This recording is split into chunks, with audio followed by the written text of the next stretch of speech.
All right, guys, welcome back. JL Scott Fishing and Eats. Hope everyone's doing well. We got another update video. News release. Major League Fishing. Before we get into that, big shout out. Thank you very much to everybody. We are almost at 25,000 subscribers on YouTube. Crazy. Channel's only about a year and a half, almost a year and a half old.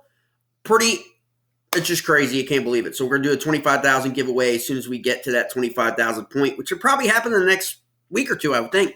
We're not that far away. And we're going to do something big, I think, for 25,000. So stay tuned. A couple rods, maybe a rod reel combo.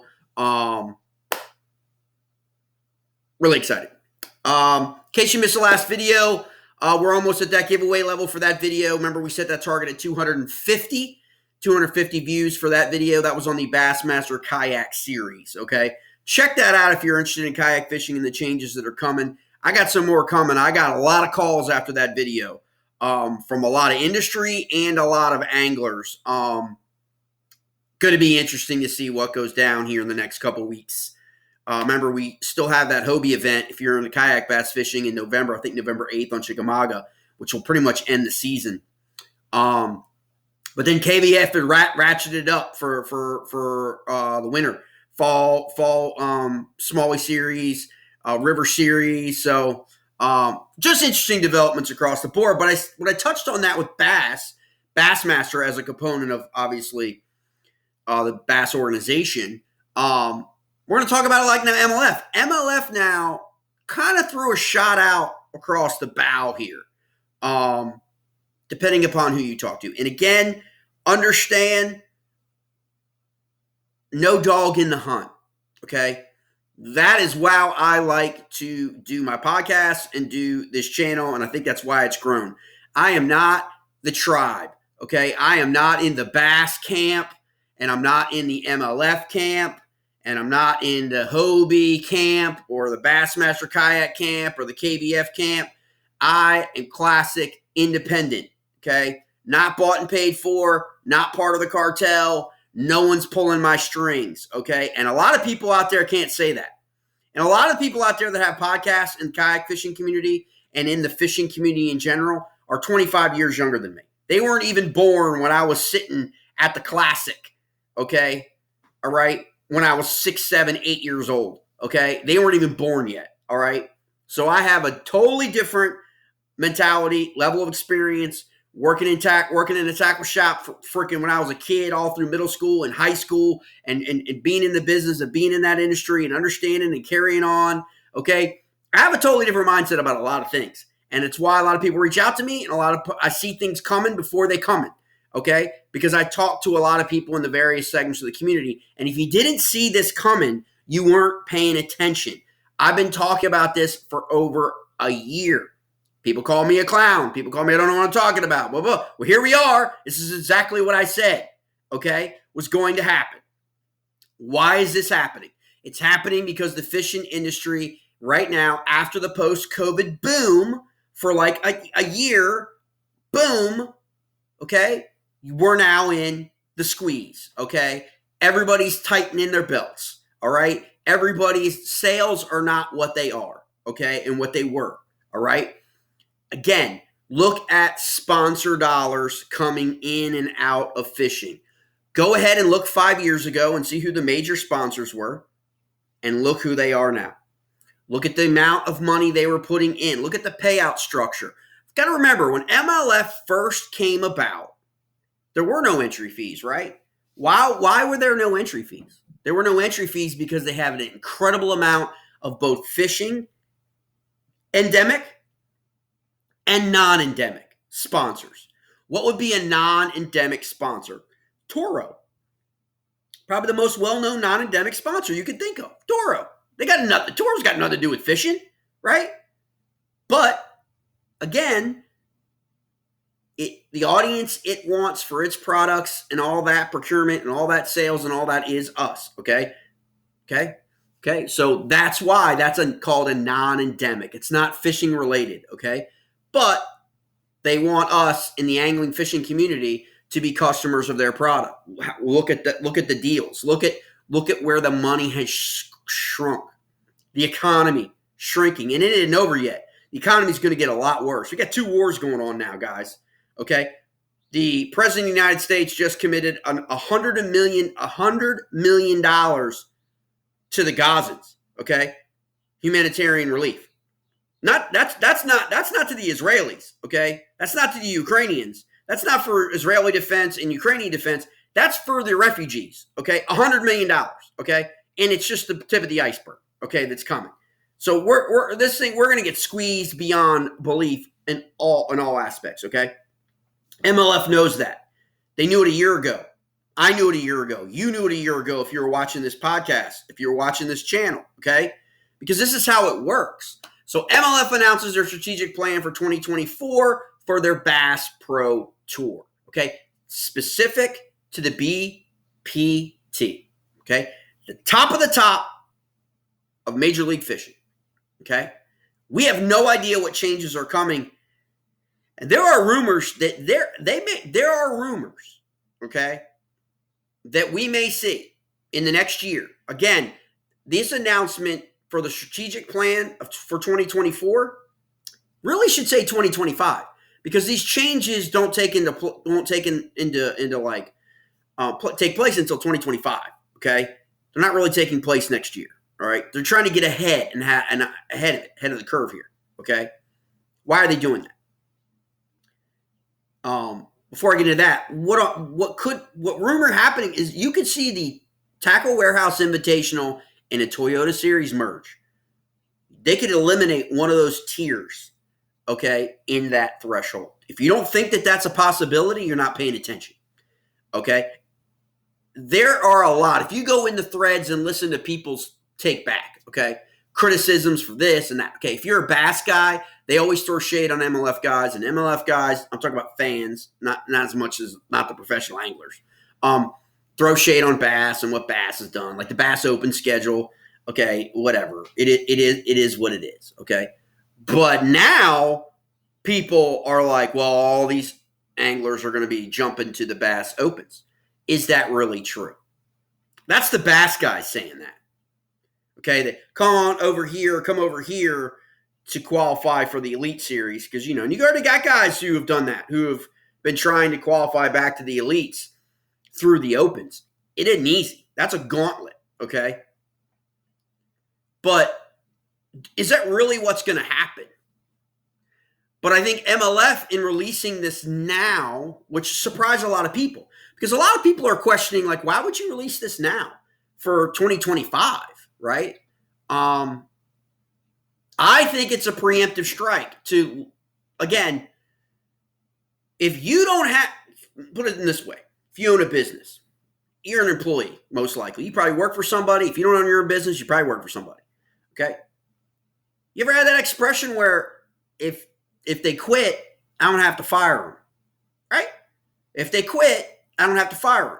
So if people leave MLF, some of these anglers go and try and fish the Bass Opens next year, they don't have to fire them. They don't have to have that publicity of, because remember, what's going to happen in 2025, okay, is they're shrinking the Bass Pro Tour by about 30 anglers or so, okay? They're going to shrink the Bass Pro Tour to 50 anglers.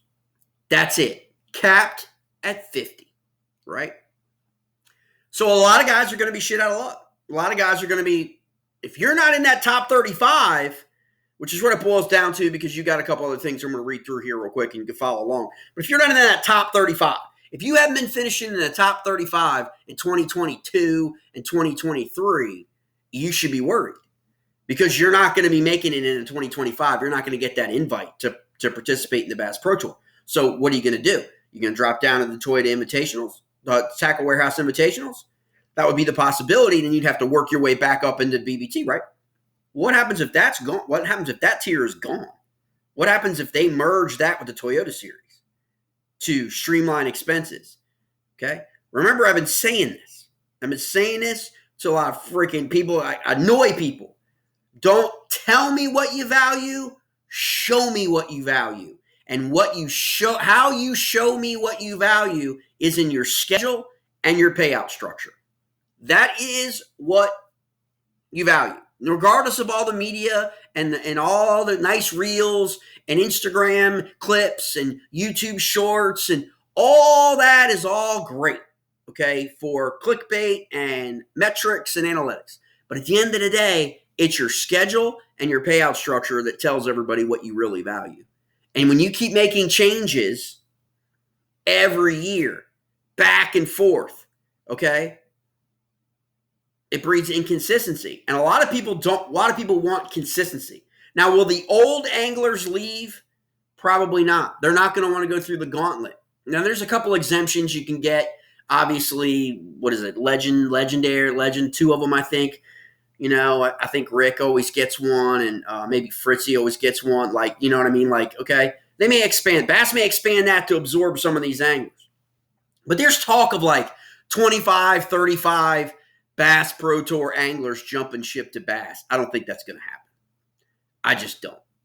Will you see maybe 6 or 8? Probably. But you're not going to see 25 to 35.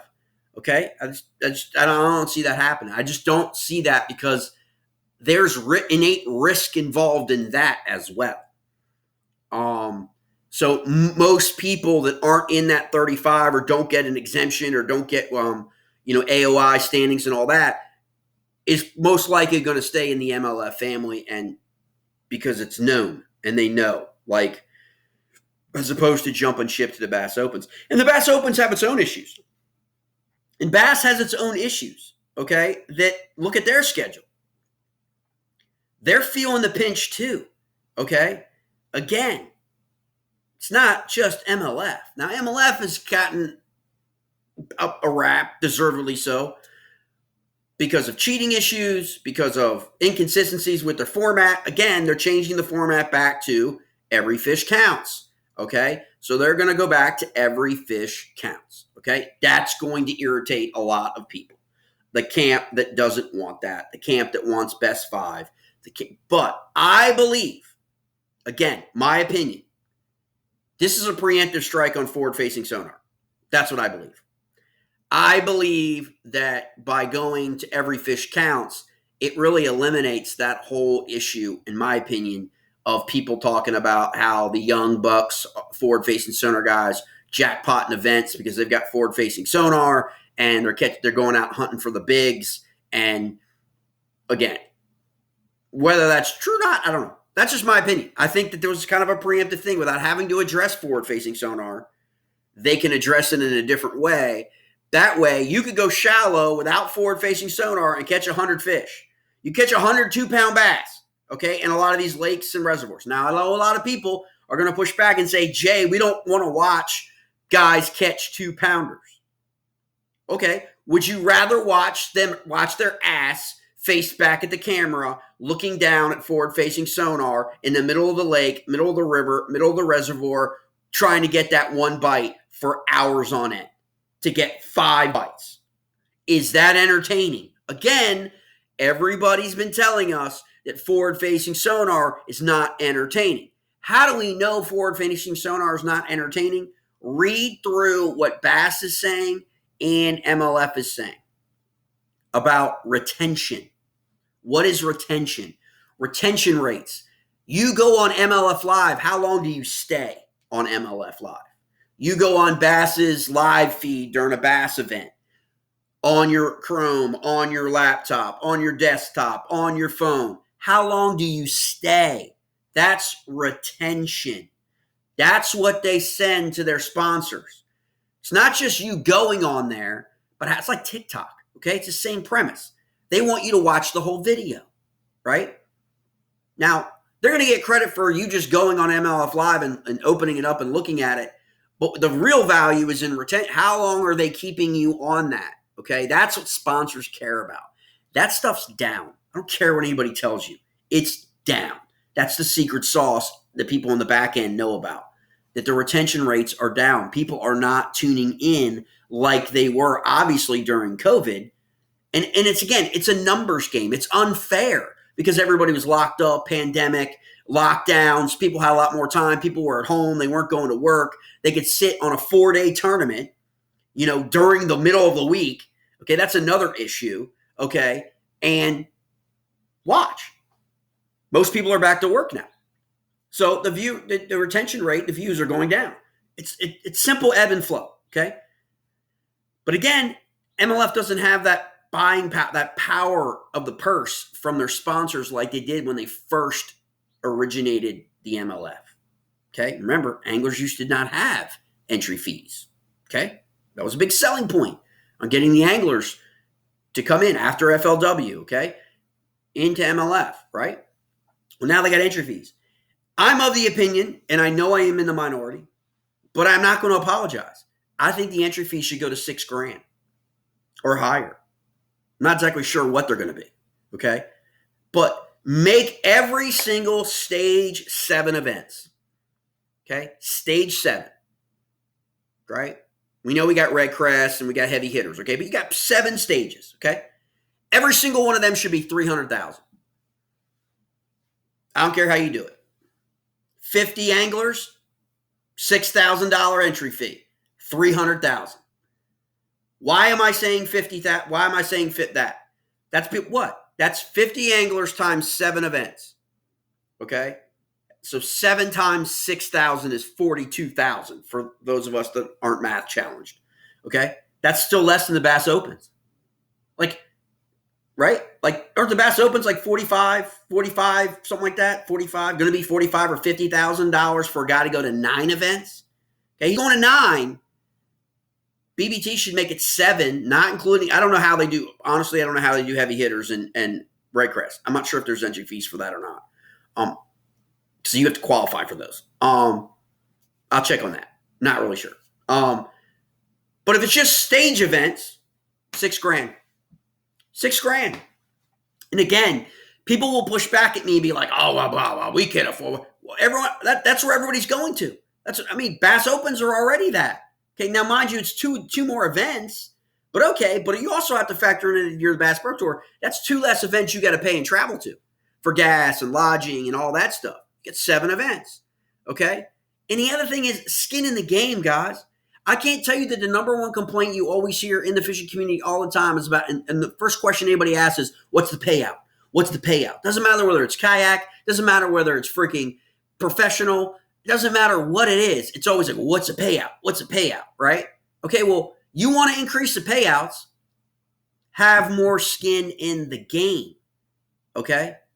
Because if there's 50 anglers on the Bass Pro Tour, that means the sponsorships are going to consolidate, right? Because they only have 50 anglers that are going to be on those live streams. So a lot of the anglers may be losing their sponsorships that are going back down to other circuits. Or potentially if someone has a relationship with the MLF and then that angler's jumping ship to Bass or whatever, all that stuff could be up in the air, okay? I mean, that's really up to the contract. It's really up to each individual company and what they want to do, who their relationships with, and working that out with the angler. But they're going to have 50 guys. And the whole point of this, according to MLF, is they want to focus more on less. Less is more. Focus more on the anglers, okay? And so you can think about that when you look at what they've done, okay? So in 2025, again, not next year, 2025, they'll have an all-star roster of 50 anglers comprised of the top 35 pros. Okay, so top 35. So if your guy who you follow hasn't been finishing in the top 35 and virtually, half of the events this last year, he better have a good 2024 because he's not going to make it. All right. 2024 Pro Tour Lifetime Angler of the Year standings. Top 10 anglers from the 2024 Bass Pro Single Year standings that did not qualify via the top 35 Lifetime Angler of the Year standings. Okay. And the top 5 anglers from the 2024 Tackle Warehouse Invitational. So they're going to take the top 5 from the Tackle Warehouse. So that's going into that 50 number in 2025, okay? But that does not mean that there's going to be a Tackle Warehouse Invitational in 2025. Just saying that, right? There is going to be in 2024.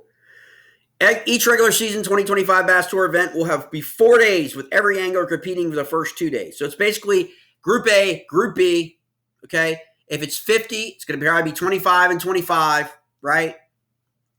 Top 20 anglers based on 2-day cumulative weights will advance to the knockout day 3. So the top 10 in Group A, the top 10 in Group B will go on to day 3, the knockout round. Weights will reset with the knockout round. And the top 10 anglers will advance to the championship round on day 4. Winners will be determined by the heaviest cumulative weight from the knockout and championship rounds. For me, I get it. I would prefer they just do away with it. I would prefer they just do away with the knockout round. Okay? I would prefer that they started with 50. They shrank to 20. Okay? But I get it. It's one more day of live stream. It's one more day of potential sponsor dollars and all of that stuff being out there in the community and getting metrics. I would prefer them go from 50 to 20 and then have those 20 fish in the last day is championship day, and it's 20 anglers, not weed again. Because why? Well, I'm kind of a conservation guy when it comes to beating these fisheries up. Okay, because both these tours go to the same places, and it may not be the elites and Bass Pro Tour, but it very well is the Opens and the elites, the Bass Pro Tour, the Tackle Warehouse Invitational, the Toyota Series, and the BFLs, and then the Bass Nation. Okay, they're pounding the same places over and over. Look at the schedules. Okay, I would prefer them to go to 3-day events, and I think most people would agree with me. They can't tune into all 4 days. When are most people tuning in? It's another metric, retention rate. When are most people tuning into these events? Okay. The last day? On the weekend? Okay. So, again, look at the schedule. See what the dates are. Thursday, Friday, Saturday, Sunday. And Sunday, when it's down to 10, has the most views and retention rates. Okay. The last day. Okay. So I just don't think you need to go 4 days. But I don't know. I'm probably in a minority on that too. So it wouldn't surprise me. All right. Winners will be determined by the heaviest cumulative weight from the knockout day. So day 3 and day 4. All right. So it gets wiped and then it starts over at the knockout. You guys know how that works. Here's an interesting thing that I think you guys should pay attention to. I've always tried to alert you guys to this in other words, whether it's Morning Coffee and Swimbait podcast on Spotify or YouTube or just regular videos like this one. The future of our sport is live streaming. Why do you think they think that's the future? Okay. That's a bold statement that they think the future of their sport is live streaming. Because that's signaling to you that's the only way they can remain viable. Because they're not remaining viable under entry fees. Okay? They're not. They can't sustain viability simply by entry fees alone. MLF is too big. They've got too many tentacles and too many things that they have to pay for all over the country in all the different tours. So they can't do it by entry fees alone. They have to do it through sponsorships to the actual league. But the problem is the sponsors also have individual sponsorships with anglers. So the question's going to be in 2024, which one takes the bigger hit? So if you're a company, okay, if you're Toro, you've seen the commercials, right? If you're Toro, do you want to give the individual anglers contracts worth more? Or do you want to pay a big $1 million, whatever, $500,000, whatever it is, media contract to MLF? Okay? Or Bass. They're going to have to make that decision based on their economy and their business and their marketing dollars and what they're seeing in their business. Okay? And this is why I tell people when I look at these schedules, okay? And again, I get a lot. People slam me all the time. I totally get it. But with a business background, I have a different perspective. A lot of people, I love everybody. A lot of people look at it from a fishing perspective because it is the sport of fishing. But the reality of it is it's not about fishing. It's about business. Okay? Fishing is just the vehicle in which the businesses make you part with your money. Bait companies, okay? Apparel companies, boat companies, kayak companies, non-endemics, okay? Getting you to spend your money on their product. The vehicle they use is fishing, okay? People need to understand that. That's where these decisions are being made. They're not being made angler-centric, okay? If they were being made angler-centric in a perfect world, we'd never have to pay an entry fee, right? Right? We wouldn't have to do that. We'd go professional, where the anglers were all contracted, meaning they're all paid $300,000 a year, $250,000 a year to fish on the tour, just like they're paid in the NBA, they're paid in the NFL, MLF, okay, NBA, all that stuff, right? We don't do that in fishing, okay? Think about that. Maybe that's a model that needs to be explored, okay? Needs to be explored, all right? Because at some point, in my opinion, somebody's going to come along, okay? One of these businesses is going to come along with some serious cash reserves, okay? And is going to sponsor a team of anglers, okay? Much like you see in the Toro commercial, okay? Much like you see in the Berkeley commercial, but a lot different. A lot different, okay? Where basically you're on team whatever, team X, okay? And everything's taken care of. And all the boats look the same. All the jerseys look the same. Because the money's coming from the same peeps, okay? And it's not going to Bass, and it's not going to MLF. It's going to the individual anglers. Because they're going to come to a point where the anglers are going to have to step up and begin to put pressure and negotiate their new reality for the next generation. Because both these models are broken, okay? They're not telling you that, but they're showing you that they are because they keep changing their models every year, okay? So that's signaling to you that there are issues, okay? Each stage of the 2025 Bass Pro Tour will pay $130,000. I think it was $130,000 to the winner, and then $2,000 to the 50th. So if you finish 50th, you're going to get a $2,000 check. That reads kind of wonk. That's really not how it is. Your second place, third place, fourth place, fifth place, all the way down still get their breakdowns all the way down. But basically what that's telling you is everybody's going to get a check, okay? So if you finish 50th in 7 straight events, you're ended up with $14,000, okay? $2,000 if you finish in 50th. But then it scales all the way up to that 130. So that's a little bit weird how they worded that. I don't know why that passed the smell test, whoever reviews this stuff, but that just confuses a lot of people. And then Red Crest, obviously, and heavy hitters. Those are your 2 outsider, 7 stage events, and then those 2. Not only does the Bass Pro Tour feature the sport's best payouts and biggest media platform, its anglers graduate through the sport's most lucrative qualifying circuits. The nationally televised and live streamed Tackle Warehouse Invitationals, Toyota Series presented by Phoenix Boats, Phoenix Bass Fishing League presented by TH Marine, Abu Ghazariya College Fishing presented in Yeti. Interesting they threw in their college fishing. Now, I said this 2 years ago. And again, okay, I'm going to ring the bell here. People were all praising high school fishing and praising college fishing. And what did I say? I said all this does is thin out the resources. That's what it's done. That's why you're having these changes to Bass and to MLF, is because they've expanded to college fishing and high school fishing, right? That's the move. That's the press, especially in Bass and stuff, okay?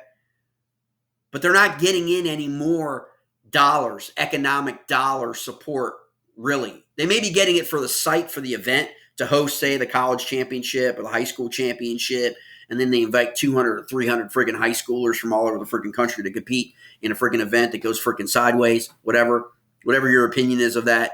That's a whole nother video. But in reality, you're allocating dollars away from your top circuits to these circuits, okay? Because that's the future. That's the mindset, that's the future. That's the future. So we want to invest in the future. But that's where the money's going. Not all the money, but that's where the money is going. Okay, mates? And so you want to think about that when you're looking at how this Bass Pro Tour decision for 2025 relates to everything else in the MLF and the Bass structure and how it could benefit NPFL in 2025. A lot of people jump into that. Think about it.